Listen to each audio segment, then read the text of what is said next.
Well, there you have it. I made the wheat spray tractor. To take my earplugs out. Had checked my irrigation out, so we used a little tractor. Pretty handy. That automatic transmission is pretty cool.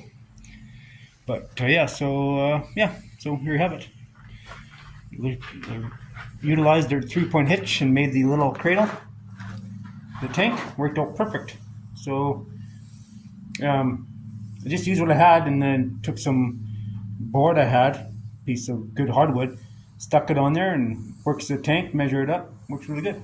Pretty happy. And this is how we basically did it with the quad. I basically use straps and keeps the tank in place. So yeah, it's pretty sturdy. I'm not gonna go anywhere. I got my boom on here, totally adjustable boom. It goes in, out, up and down, and such. But something I'm gonna have to do is I'm gonna have to put a different boom on it. I actually have one in the shed there, a short one. So I'm gonna be putting that on because I don't need the full length, and this is actually too wide for what I'm doing here. So I have a short boom there. I'm gonna put on here. Actually, I'm actually gonna go to the shed right now and we'll get it. So I just need one nozzle to burn. So I'm just gonna get another nozzle. Probably take that one off the end there and plumb it onto the other boom, and just use one nozzle for burning, for weed spraying, because that's all I need for here. For the orchard, I mean,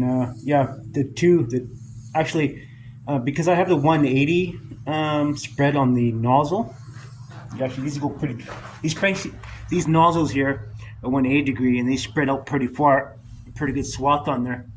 So about 2 feet. So I get too much burn on there, and that's something we found with the orchard is, basically what I do is sometimes I block off that one, but for here I don't need it. I'm just gonna use a short boom on here. You can modify that. It's not a big deal. So anyways, we do that. But yeah, this runs fine. I mean, it's a little 2-cylinder. I mean, it works fine. I mean, you take any little lawn tractor that maybe the mower deck was garbage on it, the rest of it still runs fine. Do something like that. I mean, it's perfect. I mean, if you're on flat property, this is fine. If you're doing any kind of steep work, you need 4-wheel drive, but this, for what I'm doing, this is good enough. Good enough for the hobby farm, for weed spraying, and better than the quad. The quad, it's really hard on my ankle to be going around in circles and always shifting into reverse, such as, and this is hydrostatic transmission. It's just move the pedal back and forth, right? Of course, if it's not one thing, it's another, but that's how it works. So so pretty happy.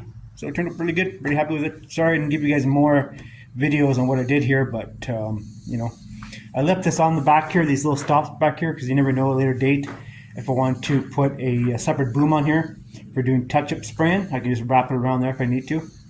Not much space there, but anyways, it helps for tying stuff down. But yeah, I should have did this years ago with this little tractor. Well, I haven't had that long, a couple of years, but my uncle gave it to me. But yeah, works good. So should have been using it already. Anyways, guys, thanks for watching my video. If you're interested if anybody locally around watching my videos, if you're interested in me building a weed sprayer boom setup for you for your lawn tractor or your ATV, give me a call, and we'll make something for you and go from there. So, all right, thanks for watching my video. Well, if the women don't find you, if the women don't find you sexy, at least they find you handy. All right, guys, thanks for watching. Bye for now.